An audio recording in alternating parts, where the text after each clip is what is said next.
Hello, everybody. Good morning. It is officially the college football off season. I am very sad about this. You are watching a peek inside SEC football. Allie Peak, TJ Pittinger. TJ, it's over. College football season is over. Do you miss it already? Some of us college football, the off season has come a little more quickly than for others. So I've kind of been on off season mode for a moment, It's been in off season mode since August. yeah, so it's been tough, but no, I don't know. Did it feel like it was a little bit stretched out? Like I'm never going to complain about more football longer, like we got games later on here today, but I feel like it could have been more condensed, right? We could have had the same number of games, but once you know who's the Final Four in the NFL, like college football should be over, right? Like, can we move on and not blend over? But that's not going to change. It's going to be, like they said last night on the broadcast, the championship is on MLK Day again next year. Obviously, there was a bunch going on yesterday, but it's not going to change. All right. This is my thing about that before we actually get into the game. College football Saturdays, right? We play the Super Bowl on a Sunday, Super Bowl Sunday, because we play our NFL games on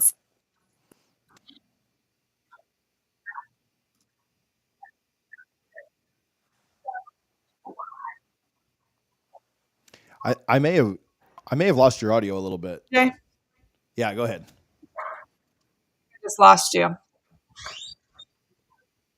Your earbuds are on my live. Well, that's what it was. Can you hear me? Yeah, it was the earbuds coming in and out. You're good now.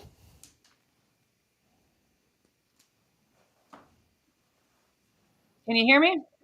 Yes, I can hear you, but your camera went out. All right. Well, let's see if we can fix that. It looks like it's just clicked. We're back. Okay. Sorry, guys. It's all right. Okay. All right. Well, anyway, okay. Let me go back to that. So, NFL Sunday, we played the Super Bowl on Sunday. There was an opportunity this past Saturday. We could have had a playoff game at 1 and a playoff game at 4 and played the national championship game at 8:00 at night on a Saturday where it belongs. There was a way to do that. I don't think the NFL would have ever agreed to it. Like, I agree with you. I would have watched all three. The NFL has, and like college football knows it doesn't want to go up against the NFL with numbers. And so I agree with you. That would have been great, but the NFL would have never bent and done 1 and 4. They just said, you want to go to head to head? Like, let's do it. And we would have seen, I mean, I'm just being honest, pretty bad. I know they're two blue bloods, but like, it would not have been good. The NBA tried to do it this year, and I know that college football is different than the NBA, but probably not great. There was zero hype leading up to this game, and it just felt like the season was too long to me. I feel like that's why. And I don't know if it's because we're down here and there wasn't an SEC team in it, and so like our newspapers kind of moved on, our journalists moved on. Like, I don't know if that plays a role in it or not. Maybe it didn't feel like that in the Midwest. Who knows? Last year, I felt like last year's was more hyped than this one. Yeah, I guess that's true. And Washington was in it. Like, I mean, you had the Michigan angle, but still, like, it was Michigan, Washington, and I feel like it was more exciting. Yeah, it was too long. The season was too long. I don't love it on a Monday. I think it's stupid that we like the committee or whoever determines this day, the inauguration, MLK Day. All of these things leading up to this is silly. It's too much on one day. Okay, what about this? I wouldn't even plan on bringing this up, but a couple of people have talked about moving stuff on to the date of the Army-Navy game. Like, there's already another bowl game. What about moving the entire thing back a week? Yes, we finish where we were finishing, which would have been what was yesterday, the 20th. It would have been the 13th. I think that's better. I am still always going to be a proponent of a Saturday championship game. I think that should be the culmination of our college football Saturdays, is for this to be on the Saturdays. And I understand that NFL is king. I think there's just got to be a way that ESPN can figure it out, because honestly, the amount of money ESPN also makes from college football is absurd. College football Saturday, right? Figure it out. I wonder if you could probably not, because the NFL playoffs are so big that I don't really think the NFL cares about they care about their regular season, but people are going to watch it anyway. So I almost wonder and I'm going to answer that this probably won't happen, even though I'm going to propose it. But like, I almost wonder if you could like bargain with the NFL and say like, hey, we'll move some of our playoff games like off of the weekend in December so that you know, because a lot of them happen on New Year's Eve and New Year's Day and stuff like that anyway. I wonder if they could get strategic and move some of their games off, which they had. A lot of games were on Thursday and Friday. Friday anyway. So like, but I do think Yeah. if you move it a year or a week earlier, I think the deeper you get in the NFL playoffs, the The more people care. are watching, the more valuable the game is on television. So if you've moved it a week earlier, would they then be okay with a 1 and a 4 and the game being at 8:00 at night? Honestly, sometimes that happens where we've got 1 and a 4 in like a wild card weekend anyway, because they've got some TV show debuting on CBS at 8:00 at night or, you know, whatever. Like I feel like there's got to be a way to do it, but I agree that if you do it earlier, you have more negotiating power than you do later, because obviously nobody's trying to lose money TV wise. I just think it's really kind of untrue to the sport to have your national championship game on a Monday night. So I've actually never minded it. And I get it. Like, would I like it on Saturday more? Probably. You haven't. It's because you don't have children going to elementary school yet. Just Yes, wait. Elena does. Okay, Elena, this year. Last night was the very first time. But I've never minded it. I've always kind of enjoyed it having its own special day with nothing else going on. When I've gone, it's been cool that it's like on its own special day. Like when you go, it doesn't really matter, right? Like you're just there, and so are 80,000 people. So I don't know. I've never minded it too much. I don't even think the games I went to were on a Monday night, because that was back before it's not like it's been always on a Monday night for a long time. I forgot how long it's been since you guys have won. Yeah, that's a good point. When I went, it was on a Monday. So. This is not some like, it's just traditionally on Monday night. That's BS. It's been on Monday night. Oh, it's about TV dollars. Yeah. It's 100% about that now for the last 15 years. Like that's what it is. I don't hate it as much as some. Yeah. But I don't hate it, and I feel like it made this worse. Like if it had been on it also mimics wouldn't be. It also mimics college basketball because the Final Four gets better ratings than at times than the national championship, because you got 4 people or 4 programs watching instead of 2. I'm trying to not be like every other sport, which is what this playoff is doing to us anyway. But yeah, let's get in there. All right, let's talk about the game some. All right, so Ohio State wins 34-23. Honestly, first half, for Notre Dame's first drive, elite. Leonard and his legs. We talked about this in our preview that like if they were going to have a shot, they were going to need to rely on his legs, but it worked for one drive. Yeah, the way they did it felt like it wasn't sustainable. If he'd have had some, I thought earlier in the playoffs he used his legs more timely and not somewhat out of necessity, but it was more like 3rd and 7, and he goes out and picks up a big third down when he had dropped back to pass, or he had a play had broken down and he scrambled around. The way he was doing it, man, I was hurting on the couch just watching him have to get up, let alone him taking hits from a great Ohio State defense. Right. It was going to work until he was dead. There was even on that last, he ended up scoring and being untouched, but the play before he scored, he got hit and was like down on the ground for a minute. Not like he was going to go out, but you could tell like it was wearing on him. And credit to Ohio State. Like, if you're going to run him, we're going to beat the crap out of him. It didn't feel sustainable. It was like, okay, well, that was a great drive. It did what they needed to. It was 10 minutes. If your defense gets a stop, maybe you can do some other things. Unfortunately for them, they never got a stop. In Ohio State's first 4 possessions, they scored 4 touchdowns. And so it was effective. It was probably the right thing to do because their offense didn't really get going again until late. But it felt like that ain't going to work out all night. Like he's going to be on a stretcher if they try this. By the second quarter. I mean, Ohio State, as you mentioned, though, could not be stopped in the first half. Like it honestly, watching that first half as it's going to halftime, I was thinking like they're going to hang 50 on them. Like this is a shellacking.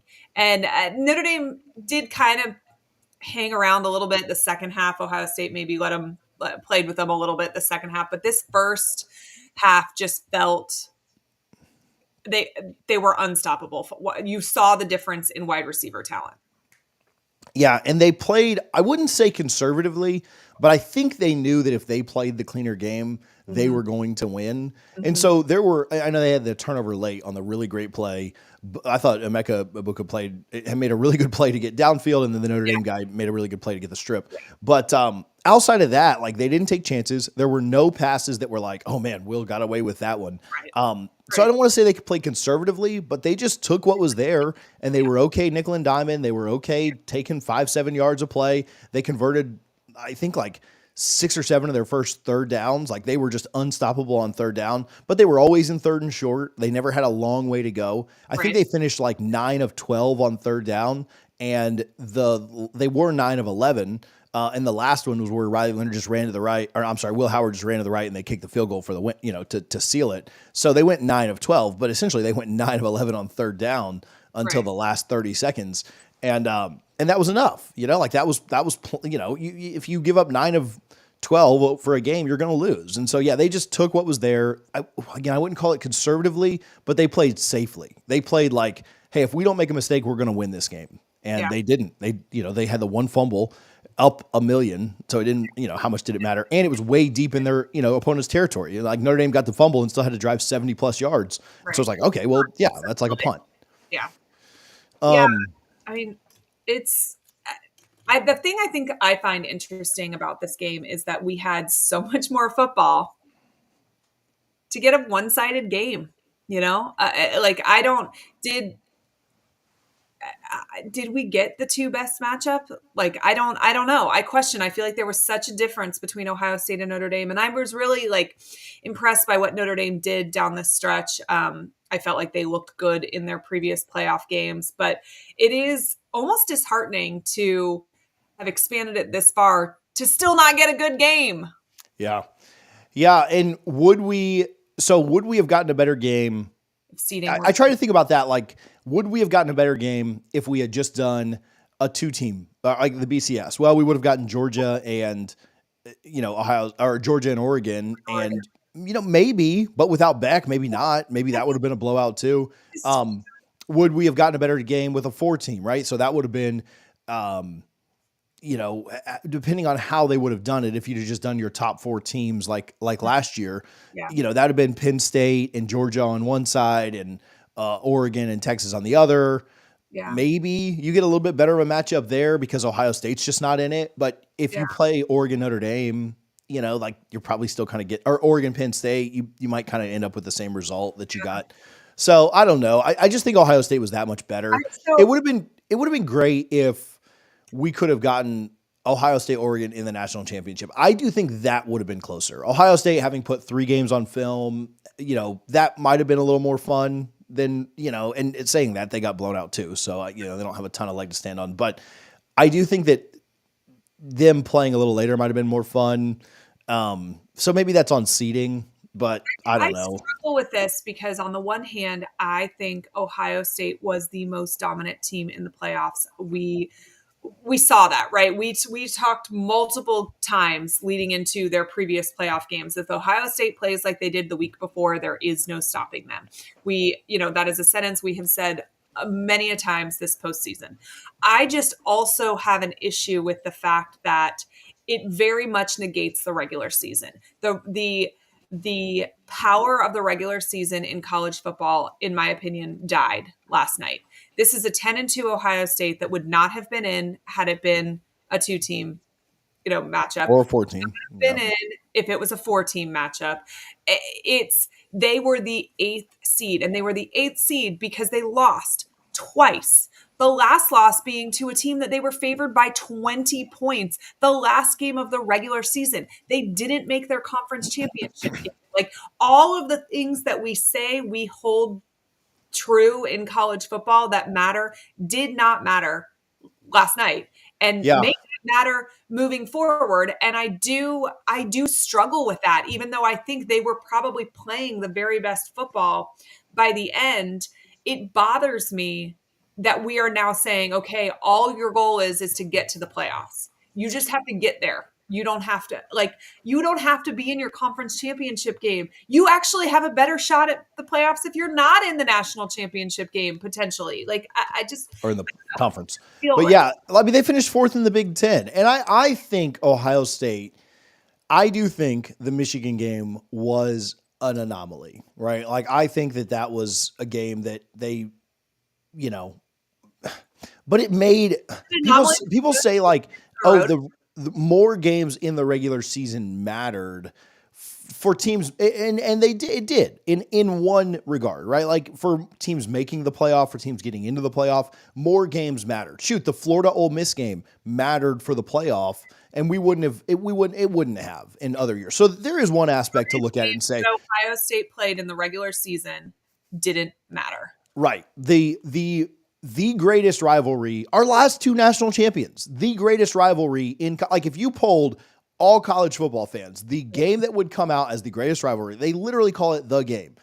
And so not to take away from, I know there's a lot of great SEC rivalries, but the game that would win that rivalry, if you asked all college football fans, that would be up there with Duke, Carolina and Boston, New York and LA, Boston and all those things, it would be Ohio State, Michigan. That game didn't matter. Mm-hmm. And so like, yeah, did Florida Ole Miss matter? Yeah, but I don't care about a 5-loss team playing a 3-loss team and that game mattering. I care about Michigan, Ohio State mattering. I care about Alabama, Auburn in years that they're good matter. Like that. So to me, in one aspect, did the regular season mean more to some teams? Yes, but it meant more for making the playoff. It didn't mean more for the national championship. And that's what our sport has always been. And so, yeah, Michigan, Ohio State literally did not matter. Now it mattered to Ohio State fans, but it literally did not matter to have an impact on this season. And again, you had a 4th place Big Ten team that underachieved, but because they kind of got a mulligan with a 12-team playoff, still won. I don't know that I mean, if you like the NFL, then sure, you love that. If you're an Ohio State fan, you love that too. But just in general, like that's just not what our sport has been. And people will say like, oh, well, it was the only people think they're making the argument for the pro, but they'll say it's the only sport in American sports that does it this way. And I'm like, yes, I like that. You're making my argument for me. I like that. Like, yes, there is something unique about college football. I think it's part of why those of us that are diehards, because it's not like anything else. And I do think you've got to figure out a formula to keep it true to its roots. I don't have an issue with more football. I don't know. I just don't love how this shook out. And I think this is just the perfect example of what those of us that are college football purists were kind of afraid of. And that is not to take away from Ohio State. I do think they were playing the best football by the end of the season. I just think the regular season has to matter, or we are basically just a more disorganized NFL. I have no interest in being that. And they could have been the 12th seed and they would have won this thing because they'd have beat Clemson, then they'd have beat Texas in the next round, and then they'd have won just like they did. Yes, I agree with that. I think that they were playing the best football out of those 12. I just think the way that they got there feels icky. And and I think you couple that with the fact that money proved to be a deciding factor in the national championship game. Ohio State spent the most on NIL this year. We are showing the impact of NIL here, right? You have the highest paid roster, you win a national championship. And that's, I guess, the new world of college football, but that's another thing that I am, is that kind of, so like to push back on that a little bit, isn't that kind of what it always was though too? Like under the table, maybe, like you don't think Kirby, like you don't think before NIL, like Kirby's teams were the highest paid under the table. It's just kind of maybe I don't know. And maybe it's the difference between $1,000 handshakes and, $1 million NIL contracts. I don't know. I don't know. It just feels, I don't love this era of essentially free agency and mercenaries. And that feels very much, this moment that we are in. These teams are here for the highest paycheck. And I don't feel like that was always the deciding factor. I agree with that in general. Some credit to Ohio State. They recruited a top 5 class the last billion years. So they're not like Ole Miss put it together and making it. Correct. And to Notre Dame too. Like they're not, I mean, they both did fine in the portal. So high school class was signed with the largest NIL, but I agree. They have in general, and they built it the right way. This remains true to what we say about college football in general, is that you have to finish consistently with top 5, potentially top 3 classes to have a shot. Notre Dame sitting somewhere between 10 and 12th talent wise didn't even really look like they belonged on the same field as Ohio State like last night in a lot of this game. And that's an interesting thing because they have incredible coordinators, a great head coach, and they have about somewhere between 10 and 12 talent. And they cannot really compete with a team who has top 3 talent, a top coordinators, and top head coach. And that's kind of a lesson to the rest of college football. Like I think about Florida. Okay, Florida's in a situation where they probably have talent somewhere between 10th and 12th, right? But they don't have the top 2 coordinators in college football. They don't have one of the very top head coaches in college football. So that's almost like a gut. And there's lots of teams that probably are in that same bubble, right? Who think like next year's my year. Statistically, no, it's not, right? Like you like have that top 3 talent and those top coordinators. Florida's a great case. They've got one of the most hyped quarterbacks going into next year, a guy that's got Heisman odds, a guy that like from the time he touched the football was always going to be great. They've got a ton of talent on their team. They finished the year incredibly well, and they could challenge for a playoff spot. Like they could be in that 9-3 range next year, and we probably will be talking about Florida for a playoff spot in November next year. Whether then make it or not, who knows? A lot of that comes down to luck, right? Like how things shake out. But do you really like Florida's not? I mean, and at least now, like Florida's not. Last night, yeah, Florida's not really a title contender. Their odds are like 80-1. Now, could they make the playoff? Like, yeah, sure. They're a kind of sneaky fun top 10 pick next year. But like they would not get in there and win 4 games, right? Like that's not going to happen. And so because it's going to be those teams that we're talking like the Ohio States and stuff.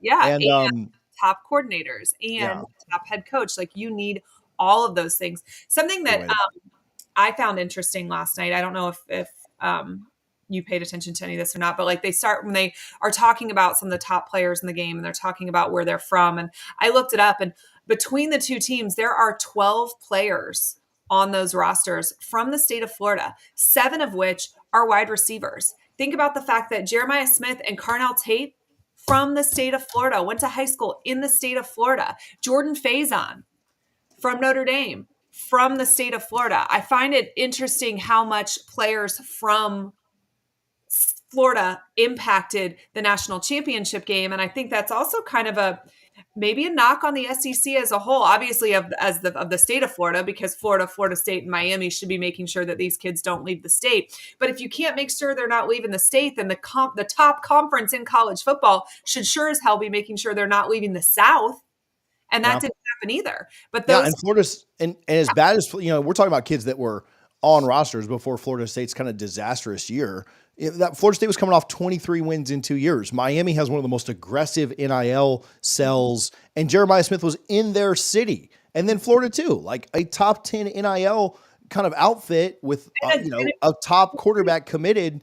And they were all 3 of these teams were in it for Jeremiah Smith, in it for these guys, and they're all failing. And then, like you said, Georgia, Alabama, Texas, and Texas has got good talent. How are you letting them get above the Mason-Dixon line? Is essentially, I think that might be dead.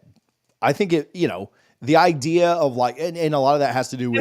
Heartline being at Ohio State is obviously attractive. They are wide receiver U right now. They develop talent better than anybody in the country right now. So I do kind of understand the position. But when you're convincing a wide receiver from the state of Florida to come play for Notre Dame instead of coming to play for one of the big 3 in the state, or Alabama or Auburn or Texas or whatever, like that is interesting to me. Right? Like somebody dropped the ball somewhere.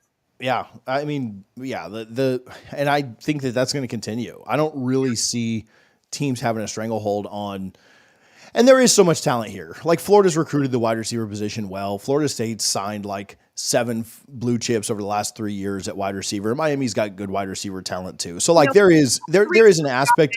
Escaping the state and getting developed is one thing, but nobody signed a Jeremiah Smith of those 3 programs, but they all have really good wide receiver talent they've signed. And so the other aspect of it, or maybe the devil's advocate, is there is enough talent to go around to where if these three teams in the state of Florida and then the SEC were like terrible at wide receiver, that'd maybe be a different story. But again, letting a Jeremiah Smith get out of the state is but a pretty big deal. Those top three, are you telling me that any of those teams wouldn't be better with Faison on them, or wouldn't be better with Tate on them? They absolutely would immediately be better if those guys were on the roster. So it's not like those wide receiver rooms are so crowded that we just couldn't possibly have room for another great one like you could. One other thing on the game, and then we'll move on from this. I thought Ryan Day outcoached Marcus Freeman. Mm-hmm. And I will say this, Marcus Freeman was dealt kind of a bad hand because I thought Notre Dame had to they had to play perfectly, and they didn't. Their mistakes early, the penalties, drive one was great. But even drive one, they had to convert a couple of fourth downs. Yeah. They did it. They got it done. But it wasn't, picture perfect. Drive two, the penalties killed them, right? They had a 2nd and 25 at one point. You're not converting that, right. Especially when your best play is a quarterback draw, right? And drive two, they had the fumble, and they didn't end up they ended up retaining that fumble. They might have been better off losing the ball there because it would have given Ohio State a short field, and then they'd have had time left at the end of the half. But the two mistakes put them behind the 8 ball. But I didn't love the fake punt decision. I think that, if you're gonna go for it, just go for it. You're down 21 points in a championship game. It was pretty obvious that they were faking it. And I didn't love the field goal decision. I didn't hate that one as much because you were gonna have, if you could have gotten down 13 there, it would have been a 1-score game with you going down to maybe take a lead for a touchdown. So I didn't hate that one as much, but I just thought that I thought Ryan Day outcoached him, right? Yeah, and so I thought they were better. I think experience mattered in this game. One of the things that my husband and I kept saying to each other was that Freeman looked scared and he looked somewhat defeated. Honestly, the interviews, pregame interviews, and then you go into halftime, and he just. It didn't look like the Marcus Freeman that we saw in the previous playoff games. And that makes me wonder if he let the pressure get to him. He was kind of playing with house money, right? And each playoff game that he went deeper was playing more and more with house money. And I think he was playing loose. And that was something we talked about in the preview, that we expected him to play loose. And I don't think he did that. I think he let the bigness of the moment maybe get to him. And that happens when you are an inexperienced head coach, right? He's been a head coach for 3 years, and he's made it to the national championship at a school who hadn't made it, in a long time prior to that. I don't want to blame him. I think he's an incredible coach, but I think that experience mattered in this. Ryan Day has been in this moment before. He has won a national title as a coordinator. Obviously, it's his first one as a head coach, but he's been here, done that. The moment wasn't too big for him, and I think it might have been too big for Freeman. Yeah, and I think like I said, to give Freeman a little bit of slack, I think the mistakes early, which weren't his fault, right? Like a fumble, the penalties. The execution was bad, and so it made him have to coach even tighter. I wonder what would have happened had Notre Dame not had the mistakes they had early and just scored one more time in the first half. If they go down 21-7 in the first half, we've got, or 21-14 instead of 21-7, with Ohio State getting the ball, right? Because then they score to open the half and make it 28-7. If they had just a little bit of, better execution, what would he have looked like? Because they were chasing. And so it's a little unfair to him to, I do think that he'll be back, right? I think I like what he's building. I do too. They seem like a fun team. So, yeah. All right. What do we have next? Well, we got a lot of things we want to talk about. Let's talk about our SEC, our final power rankings for 2024 for the Southeastern Conference. And you and I have talked about this off air a lot, and we have kind of different approaches to our final power rankings. So I think we should get into it. Okay. Let's start where we probably agree, and then we'll move on to where we may disagree. So I'm going to do my bottom 5 and see if you have any disagreement with it. Okay. So last place, Mississippi State. I just think that's a massive turnaround. They're just not very good. I'd take every team in the SEC over them. I think every team in the SEC had a better that one. That is on my list. We agree. Kentucky's next. I think they're just pathetic. They're pitiful. Sorry to any Kentucky fans that may catch this. They're not very good. Auburn next. And then I had Oklahoma and Arkansas. So those are my bottom 5. Those are my Uh, bottom five as well. So look at that in that order, which I'm yeah. actually kind of floored that they're in that order because, And uh, you know, and I wouldn't fight anybody if they wanted to go other places. Like Oklahoma made a bowl game and beat Auburn head to head. Kentucky, Mississippi State, Arkansas, finished a little better than people thought, so I had them higher. I've got Vandy next. okay, I have A&M next. Okay, I thought that A&M was a little more impressive than Vandy. I know that Vandy finished with a bowl win. I don't know how much I factored bowl season into mine because I just don't. It's hard to put a lot of weight on a game that other guys opt out of, other teams don't care about. Like how much does the one bowl win matter? I thought A&M was slightly more impressive than Vandy. I'm not going to fight about that one too hard. Did you have Vandy next, or how did you? I actually Were had those your next two? Missouri next. Hmm. So I there's had, our first big disagreement. this is our first big disagreement. I understand that Missouri finished with a decent record. I also think Missouri could have walk through their schedule and been 10-2, which I've said since July, right? Like I felt like it was going to be hard for them to finish worse than 10-2 with the way that their schedule shook out. I have Missouri. I think that I don't know. I felt like Vandy was more impressive than Missouri. I think that, and part of that is probably what they've done, but they started with less. And I think that they ended up being more impressive. I do take bowl wins into some account here. I understand that people opt out, but I think being able to continue to keep your team motivated for something that maybe doesn't really matter is kind of important, right? And I take that into consideration. Where do you have Missouri? I have them way higher than Way that. higher. Yeah. Okay. My thing so I have them, one, two, three, four, five, six, seventh. So pretty, significantly higher. They Yeah, went 10-3. They beat Vandy head to head. And so I certainly would have them ahead of Vandy. Their losses were head-to-head to, matters. I think head to head matters in some context. I don't think it's the end all be all because I don't have Vandy ahead of Alabama. But I do think it is a data point that matters. It's not, you could never say, I mean, it couldn't be the end all be all because all these teams beat up on each other. So, but it is one data point that matters. They beat Vandy. Their losses were respectable. They didn't have any really great wins, but they lost to South Carolina. They lost to Bama and they lost to A&M. So no, just awful losses, and they finished with 10 wins, winning their last 3 games, including a bowl win where they were, a dog, right? So, and playing with a backup. So I had Missouri quite a bit higher. I had Vandy, A&M, LSU were my next 3.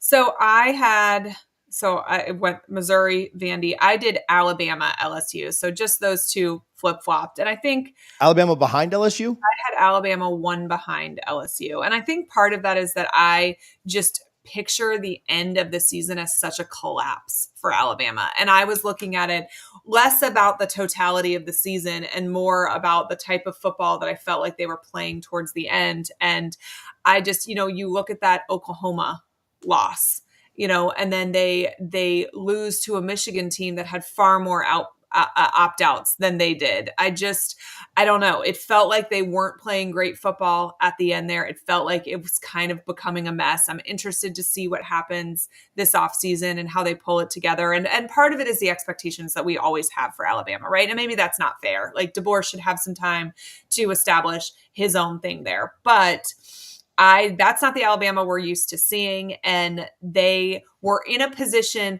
where they could have made the playoffs had they just taken care of business against a pretty crappy Oklahoma team. And not only did they not win, but they looked awful. Yeah. And I feel like they carried that into the bowl game. And I think they looked worse at the end of the season than I think LSU looked. Yeah, I had him ahead. Yeah, I had him ahead of LSU for sure. Bama was a little higher for me. I kind of made it by tiers because I did look more season totality. Like beating Georgia mattered to me. Blowing out LSU on the road mattered to me. And they didn't finish incredibly well, but I had them so much higher before their kind of disastrous end that I didn't drop them down to like awful. But I mean, I had Bama 1, 2, 3, 4, 5, 6, kind of in a tie with Missouri. So kind of the same thing. Like Bama. I'm looking at it like if we were to set a playoff with these teams, how far do I think they would each get? And that's and taking. So I think you projected a little bit more. I kind of did more of a here's what their season was, which we talked about this. I did kind of here's what their season really was, like looking at the year in totality. TJ and I have kind of different viewpoint on power rankings in general. I was looking at how I think they are in the week that we are making these power rankings, taking recency into account. TJ is looking at it more totality, how they did the entire season. It's just kind of two different approaches to, how we look at this. What I'm doing in my power rankings wouldn't necessarily be what I would say the polls should say, it taking into account the entire season, if that matters. But we basically had LSU and Alabama flip-flopped. I had Bama a little bit higher, like 3 spots. Okay. I don't know why I thought you had. Okay. So go to your top. Let's go to the top. I had Texas. I had the 3 playoff teams. I did too. I had Texas, UGA, Tennessee in that order. And that's what I had in that order as well. I think obviously Texas got the furthest, right? But that's who I had in that order. Yeah. And I think we're going to have some disagreement on these next. Yeah. Right, I struggled with, I will say I struggled putting Texas ahead of Georgia. But I do think the way that it finished mattered. I thought Georgia did a good job to get to the playoff, win the SEC. I think the SEC championship game mattered. I thought they looked kind of just okay against a 7-5 Georgia Tech team, a 7-6 Georgia Tech team that ended up losing their bowl, obviously going to 8 overtimes. They had just lost to Ole Miss before that. They had struggled with Florida. So I don't know. Season in totality, I had Texas a little bit higher. I could flip-flop either one of them. That was a tough one. How much I waited recency. Yeah, before you put Tennessee. I mean, I had Ole Miss next. I had Ole Miss at number 4. They finished 10-3. They had the really bad loss to Florida, obviously. But they finished the year well and blew out their bowl opponent. And I think, winning a few games down the stretch, finishing 10-3, the way they looked. What was crazy about them is they were the number 1 team in scoring offense and scoring defense, and still found a way to lose 3 games over the course of the season. But I had Ole Miss 4th. Like Ole Miss to me would be favored against anybody else they played below them in my rankings.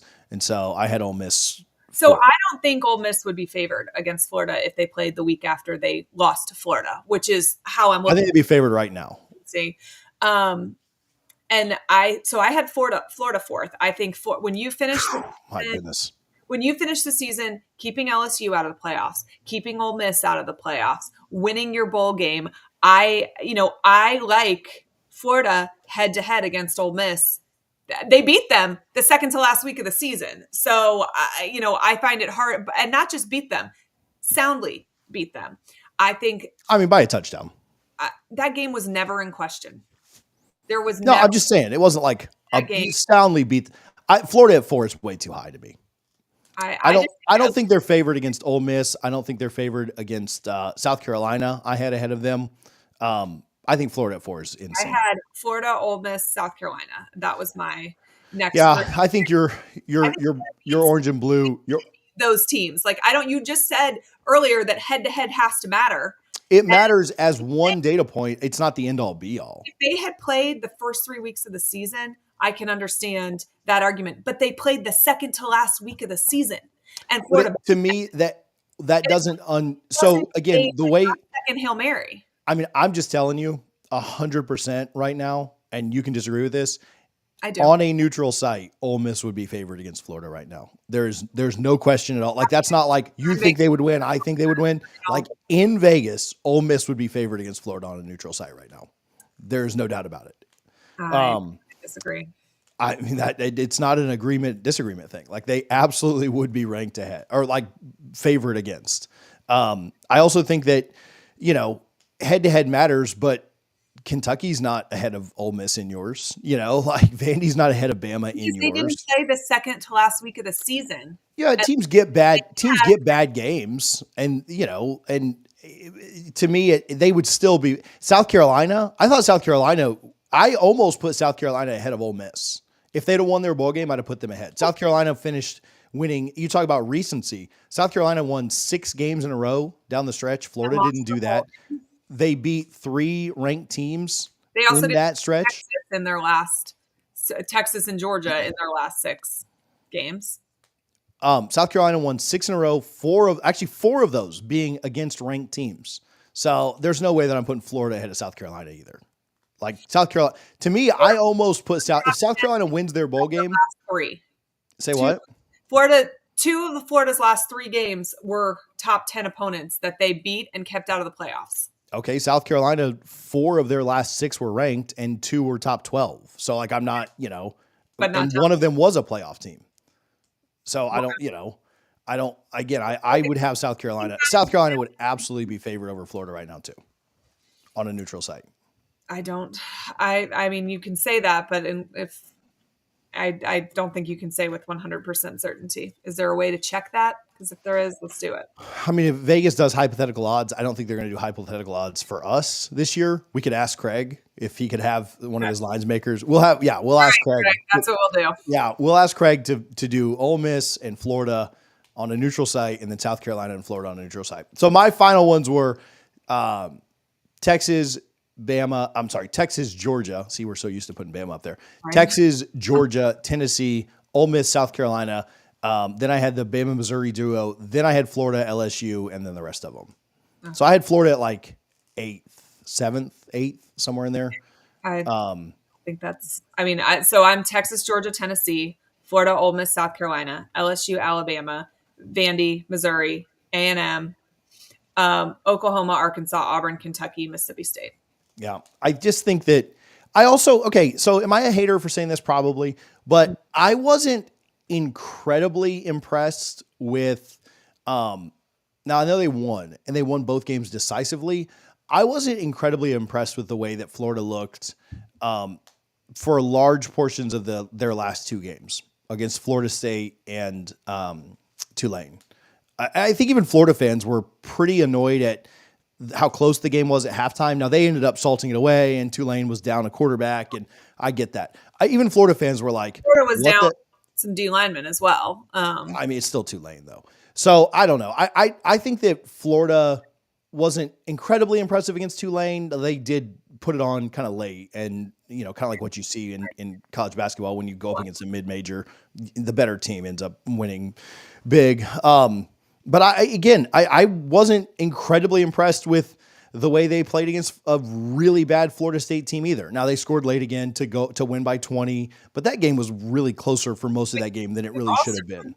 Told me that it doesn't matter in terms of some of these teams that lost their bowl game. So like it's a knock against Florida for winning their bowl game, but you weren't super impressed with it. But it's not a knock against some of these other teams on their list who didn't win the bowl game. And look, I do think every bowl. I mean, are you telling me you were impressed with the way they played in? No, I was not impressed, but I think win. Yeah, I think it's just another data point. So, yeah, no, for sure. But I also think who you're playing matters. I think when you play a Tulane team that's pretty down, when you play a Florida State team that's absolutely god awful, and you're not kind of just walking up and down the field with them, it's just another data point to consider. If they'd have beaten Florida State by 40 and never really looked back and did, that would have been one thing. But if they'd have done the same thing to Tulane and jumped out to a 21-0 lead or whatever and just blown them out, then I probably would have looked at it differently. But I didn't think either. I mean, even Florida fans were complaining that I follow.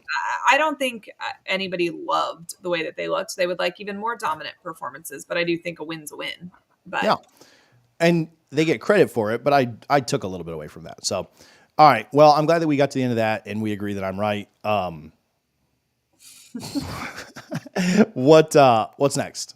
All right. So let's discuss a little bit what is going on with this Wisconsin DB going to Miami, the portal situation. So, let's kind of catch everybody up to speed on what is going on. Essentially, this Wisconsin player has asked to enter the transfer portal. By rule, They have to enter him within 48 hours. Wisconsin does not. He somehow ends up with Darren Heitner as his attorney. And it's wild how he is involved in every single college football scandal that exists. Anyway, basically the advice is go ahead and withdraw, and then we'll enroll you in Miami because there's not actually anything keeping you there. Kind of goes to court. Well, not kind of, it goes to court. And the ruling is essentially that is. Well, they sued. Yeah, I don't think it went anywhere in court. Like they just sued. Well, it's in court because they sued, right? Right. But like a ruling hasn't come down. But essentially, yeah, like he just unenrolled and enrolled in Miami. And enrolled in Miami. And essentially what their argument is that there's nothing actually keeping you from having to enter the transfer portal before you go somewhere else. And Wisconsin is arguing that that's not true. But then Heitner is saying, well, if it's not true, then you, and he has to follow these transfer portal rules. You, in fact, did not follow these transfer portal rules by allowing him into the transfer portal within 48 hours.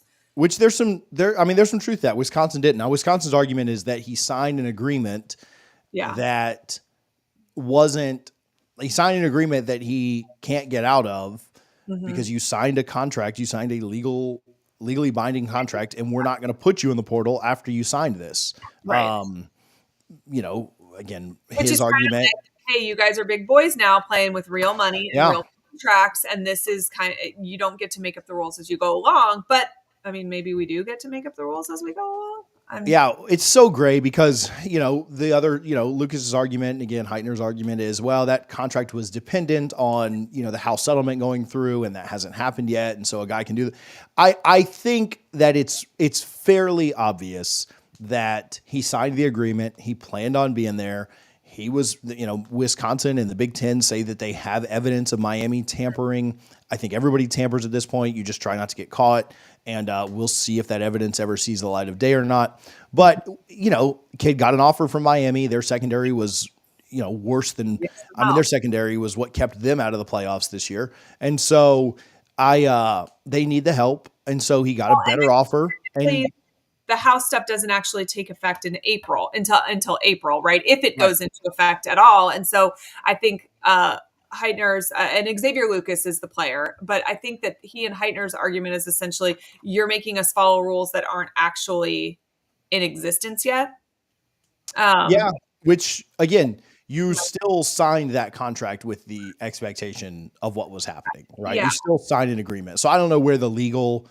I think there's probably several wrongs in this situation, if that makes sense. Like I think, Heitner has put out some of the NIL contract formats that the Big Ten uses. And one of the lines in the standard contract essentially says that the school can change the payment amount at any point. The collective can change the agreed upon payment amount for any reason at any point. Well, that's an absurd line to have in a contract with players who think they're agreeing to a specific amount of money, right? But if you don't have an attorney look over this before you sign it, there's probably lots of players who just signed on the dotted line.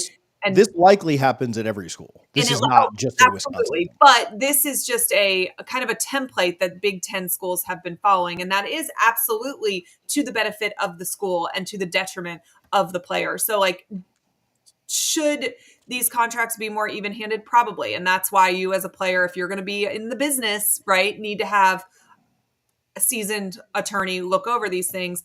But I also think there's a great chance he was tampered with. And I would personally love for Miami to get in trouble for tampering with players, because that's 1,000% what happened in this situation. Now, does everybody do it? I mean, I think a lot of people do it for sure. Maybe I won't go out on a limb and say everybody does it, but a lot of places tamper, but you can't get caught. And it looks this idea. Somebody responded to him on social media and said oh, well, I'm sure every school puts out contracts like this. And, sure. I'm sure they do. But by the same token, you can't, then you have to say the same thing with this, right? Well, if he was tampered with, does that break a rule? And he doesn't really have a great answer for that, right? If you're being tampered with, was he actively engaging in negotiations? Sure. Sure. Which again, the proof will be in the pudding on that. The most interesting part of this to me is not that Miami would cheat, and it's not that a kid that is 20 years old, 19 years old would lie and ask out of not fulfill obligations of a contract. None of that surprises me at all. What surprises me is when Ross Dellinger of Yahoo Sports reached out to the NCAA, they said, yeah, there really is no portal. Like, the portal is a fake thing. There's no rule that stops someone from unenrolling from a school and enrolling in another one. For the NCAA to admit that, that is absurd to me. Like, that is legitimately craziness. Now, it makes sense. There is no rule that prevents, that's how essentially transfers happened before we had this transfer portal, right? Like, a kid went on, hey, I'm done at this school. Maybe I've graduated, maybe whatever. I'm out. I'm going to a new school. I'm going to transfer. But for them to admit that basically the portal doesn't matter, right? It's essentially their way of keeping tampering from happening, right? Like, they're saying, if you enter the portal, now you're no longer, it gives the kids a fail-safe too, though, because you can enter the portal, and if the schools that you maybe don't have interest in, or that you have interest in, don't have interest in you, you have the ability to go right back without the unenrolling, re-enrolling process or any of that. It's kind of a protection for the athlete, honestly. Now you're But some athletes don't need that protection. Let's be honest. Xavier Lucas graded out as a top 20 defense. So he just unenrolls and becomes a free agent. Going to want him. Who at that point, there are legitimately no rules for him. He can go on as many visits as he wants. He can talk to as many coaches as he wants. He can negotiate and buy it. He can do all this stuff. And again, on the tampering thing, yeah, I'd love if Miami got caught here. I don't really know that anything will come of it because the NCAA is pretty spineless anyway. I mean, if they're going to sit there and say that our transfer portal, that, by the way, we put the rules in place for, is actually fake. There is. Right. We're talking about the coaches are voting on making it a 10-day window that happens in January. Who cares? I can enter the portal. I can enter the fake portal anytime I want. We would be only restricted to each university's ability to enroll an athlete in classes mid-semester. Is that essentially the only thing that we are limited by, is how that university would incorporate that kid into school? Yeah, I think so. And I know there's the drop ad period, and but aren't there always ways? Is there ever if Jeremiah Smith wants to come to Florida in week 4 next year, you don't think they can find a way to get him in? You don't think they could finagle some things, give him a hardship? I don't know. But I guarantee you that if Jeremiah Smith wants to go to Miami in week 4 next year, they're getting him in, right? Or Florida State or Florida or Texas or Georgia. That's happening. Yeah. There's no chance that you're not. Now, for an above average defensive back, probably not, right? But yeah, there is nothing stopping. And again, why wouldn't you just? I mean, shoot, you finish up the regular season and your team's done in December. Why are you not just transferring? Why didn't Notre Dame grab somebody right here before the national championship? Right now, I think they have more character. I get it, but there's nothing stopping that. Yeah, there's nothing stopping that at all. That's what I look forward to. That's what I look forward to seeing, because I think it's got to get worse before it gets better. And so next year in the playoffs, I'm never going to root for Miami to make it, but I almost hope Miami makes it so that they can pull somebody else off of somebody else's roster that's already out of the, didn't make the playoffs, and they can add them in January. That's what I need to see so that we can get some sanity back. Go back to Pleasantville. Is that? Whatever it takes. But yeah, to me, that's the craziest part, is that the NCAA said, yeah, kids can literally transfer at any point. Now, again, can they get into the program? Can they get into the school? That's what's binding. Okay, here's my take. The conferences need to put a stop to this. Yeah. The conferences need to say, you cannot transfer into our programs except for these dates, right? And you can get a waiver. You could apply to the Big Ten, but then it would take all 10 conferences and Notre Dame. It would take them working in unison. And if you're the ACC, are you going to turn down a Jeremiah Smith? Are you going to turn down, are you really going to do that? Are your morals that high, right? And so, or the SEC or anybody, a Big 12, you're going to turn that down, coming to your conference. So I don't know. But again, it is insane. It's crazy. All right, I got one more thing I want to talk to you about before we get out of here. This is not on our rundown, but I think it's interesting and worthy of discussion. So the Department of Education essentially saying that this NIL rule changes that are supposed to go into effect in April from that House ruling, that they are going to have to take Title IX into account and pay men and women equally with that money. And, essentially what conferences had discussed, and we'd heard a lot about this, you and I both on the record and off the record, about how schools and conferences were planning to handle it, is that they were going to take that about $20 million, right, per school, and 75% of it ish was football, 15% of it ish was going to go to men's basketball, about 5% to women's basketball, and then the remaining money would be split between all of the other non-revenue sports at the bottom. Well, this Department of Education memo, if it holds, kind of just blows this plan out of the water for every conference, and I think really has a lot of people in a panic. Now, tomorrow, Trump's administration could figure out a way to undo this, and then this would be obsolete, right? But at the moment, you've got to think everybody's kind of scrambling because this is not what has been planned for months and months and months. Yeah, and there is some, before we get into it really hard, like there is some kind of immediate hope. Like I saw Ted Cruz, obviously different party affiliation than the last, regime, kind of said this is not realistic. This is going to ruin college sports for both men and women.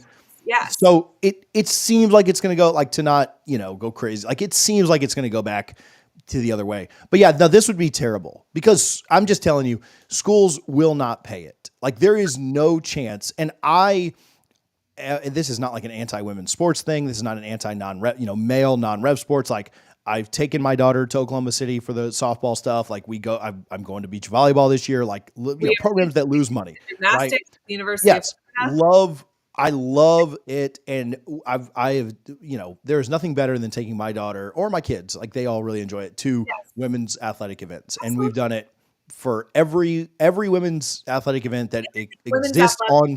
Really benefited the most from NIL in terms of schools won't pay it. Like I just guarantee, like there's nothing requiring schools to like pay that. There's a cap of what they can pay up to, but schools just won't pay it. They will divert funds back to the collectives, and they will say the collectives can then, as a private entity, can decide who they want to do marketing deals with. Under the table cash handshakes that always took place anyway. There is 0% chance. And if it is somehow forced to be implemented, what will happen is universities will have less non-revenue sports. Yeah, they will whittle the number down. It will hurt. This will hurt not only football, which is what everybody cares about. I get it. Right. But it will hurt everybody else too. Like this is not, because schools are not going to spend $10 million roughly on, women's athletics. There's got to be a return on investment at some point. And those programs, I think there's 5 women's athletic programs in the country across all sports that make money. Like there's 2, even 5. Yeah. There's 2 women's basketball that like South Carolina made money. Iowa made money the couple of years that Kaylin Clark was there. Like there are like none that actually bring in revenue, and they're not going to then dump more money, $10 million more, which is way larger than a lot of the budgets of these programs anyway. 100%. And it's not just the women's stuff. Like they're not doing it for men's tennis either. And they're not doing it for guys swimming and diving or track and field. Like this isn't like an anti-women thing. Like it's just a straight revenue sport. Yeah. We did some behind the scenes stuff at women's gymnastics, like probably a year and a half, 2 years ago for Florida. And that was when Trinity Thomas was there. And it was remarkable and worth noting that the season before was the first time in Florida gymnastics history that they had broken even. And they were really proud of that and really excited. And they've sold season tickets out for that and for that season and for the upcoming season and things like that. But the most successful season in their program history, which includes a lot of national championships and Honda Trophy winners and sustained success, was breaking even. Yeah. And most men's baseball, right? Like kind of your top third, your third sport, most of them lose money. So the vast majority, when you see the breakdown of this, at least 50% of college programs don't make money at all.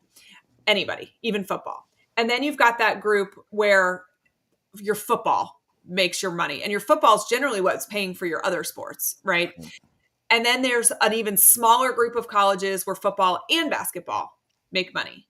And then there is a very small percentage where football, basketball, and baseball or women's basketball or whatever that third sport may be actually makes money. But it is so few and far between. And the more athletic programs operate in the red than operate in the black. And that is just a fact. And so it wouldn't work, essentially. Yeah. I just don't think schools will pay it.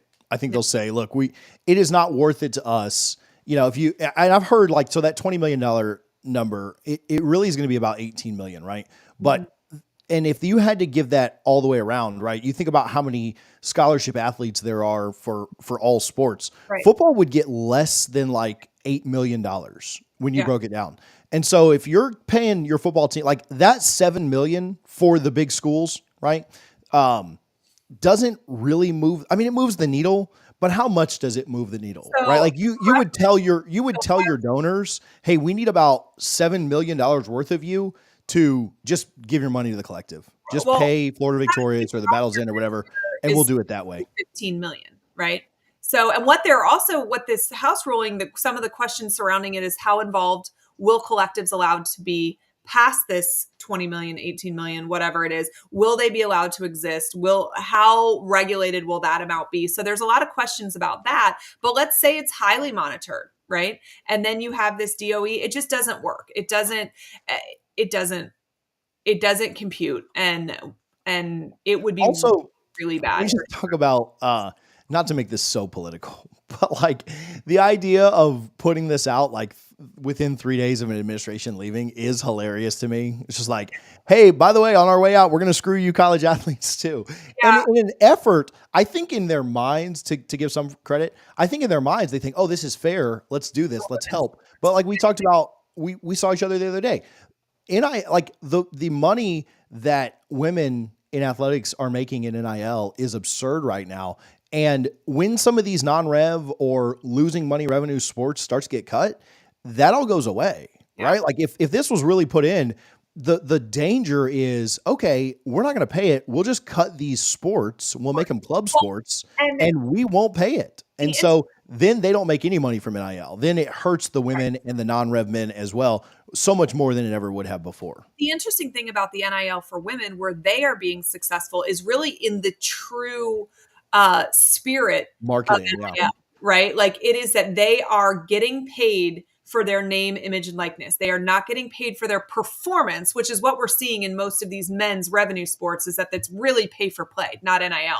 But what you are seeing is somebody like a Leanne Wong, who is creating a company out of nothing that she wouldn't legally have been allowed to create before when she was a student athlete. And she is selling her product because her name has value, because she's a gymnast that has competed in the Olympics and is on Florida's roster. The way that is being done, you talked to me about a player from Florida State, softball player, that women in the NIL space are actually the ones doing it correctly. But all of that does go away under the guise of fairness, right? Yeah. No, it would screw a lot of stuff up. Football will always find a way to be fine. Oh yeah, that'll just be the catch handshakes that we'll go back to.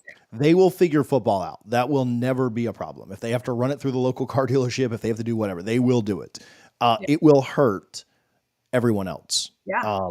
And at most programs, that is, like you just said, that is just about every sport at most programs. There are probably, if I had to guess, I'd say there are 20-ish, maybe 30 programs in the country where two sports make revenue that matters, right? If your basketball team goes positive by 3 million, then I'm not counting that. I'm talking 20 to 30 schools, because there are a lot of basketball programs that make a ton of money, but their football team loses money, right? UConn, right? UConn football doesn't make it, but their basketball team does. And so there are a lot of programs across the country that I'd say it's 20 to 30 that actually make, like, Yeah. most of the SEC does, Ohio State does, like there are Notre Dame does, some ACC programs do, some Big 12 programs, but very few, right? Like very, in the grand scheme, 30 out of 134. And then that, doesn't even count all the Division II stuff, right? Or FCS. So it is not many. And 30 might be generous, right? Because I don't know how much money some of these, is how much money, like, you're really small. I would think all the SEC does, but no. Mississippi State basketball does not. No. So, like, it's not even all the SEC, right? Like, it's most of the SEC, some of the other conferences, and that's it. So it's probably not even 30. And so, it will screw everyone except for football. Like, in the guise of fairness, football will be fine. Everybody else gets screwed. So congratulations to our government for its inefficiency. Thankfully, hopefully this will fixed. Get fixed, and hopefully relatively quickly. But it is, it is crazy. And I'm sure it was probably rooted in something positive. But when you write the memo, if you're somebody that doesn't know anything about college athletics, this is what you get. Yeah. And then you have a really polarizing figure like Ted Cruz come out and be like, this is a bad idea, guys. Like, no, like, not a lot of people, not to go so political, but we're an hour in. So whatever, if you're listening to this point, you like us anyway. So, not even, most people don't even like Ted Cruz, right? Like, on both sides. They're like, this guy's kind of an idiot. Like, he's been called out by the actual president right now. So, like, but for Ted Cruz to come out and be like, hey guys, maybe not our best idea.